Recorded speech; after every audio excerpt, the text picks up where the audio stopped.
का वजन घटेगा या बढ़ेगा नहीं, जैसा था वैसा रहेगा। शहद ग्रहण कर लेने से क्या इसका वजन घट जाएगा? बोलो। जैसे मधुमक्खी गुलाब के शहद को ग्रहण कर लेती है और इसका वजन नहीं घटता, ऐसे ही जब आप थाली दाल चावल सब्जी रोटी भगवान को परोसते हैं तो भगवान उसमें भाव की शहद ग्रहण कर लेते हैं और वो जस का तस आपके लिए प्रसाद के रूप में।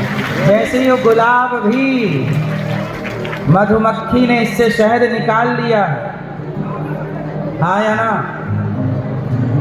ऐसे ही भगवान वो मधुमक्खी हैं कि जहाँ भक्त के भाव की शहद को ग्रहण कर लेते हैं और आपके लिए प्रसाद छोड़ देते हैं कि खाओ।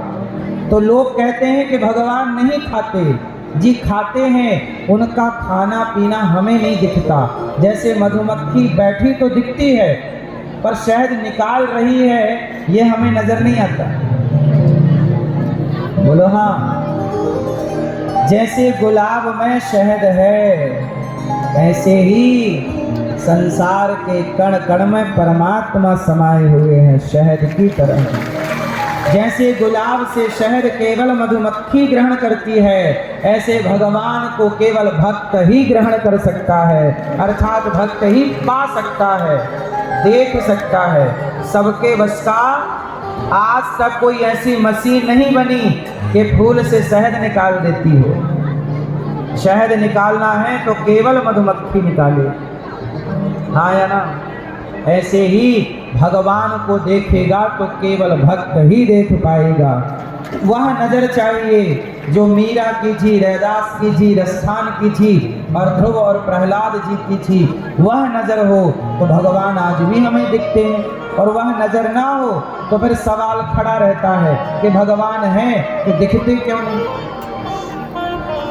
फिर ये प्रश्न खड़ा है कि ईश्वर हैं तो दिखते क्यों नहीं। करते रहो सवाल, देते रहो जवाब, तर्क कुतर्क वितर्क करते रहो। इन तर्कों का कोई उत्तर ईश्वर तर्क से परे है। ईश्वर अतर्क है, जिन्हें तर्क से जाना नहीं जा सकता। तो भगवान विदुरानी के घर गए तो भाव से खा रहे हैं। क्या खा रहे हैं? छिलकों का भोग। बाद में बोले कुछ साग वाग है तो भतुए की साग परोस दी माने। तब सूरदास जी कह रहे सबसे सबसे ऊंची प्रेम सगाई, सबसे ऊंची प्रेम सगाई। दुर्योधन की मेवा त्यागी, दुर्योधन की मेवा त्यागी।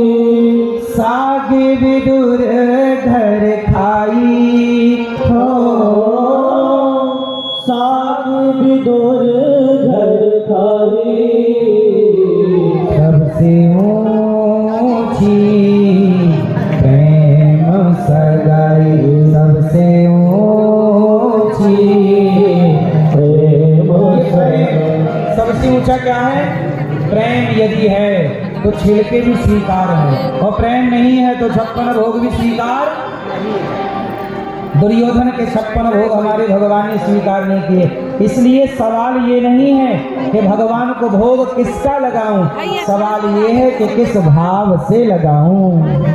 भाव का भूखा हूँ मैं, भाव ही एक सार है, पर भाव से भजले मुझे तो भव से बेड़ा पार है।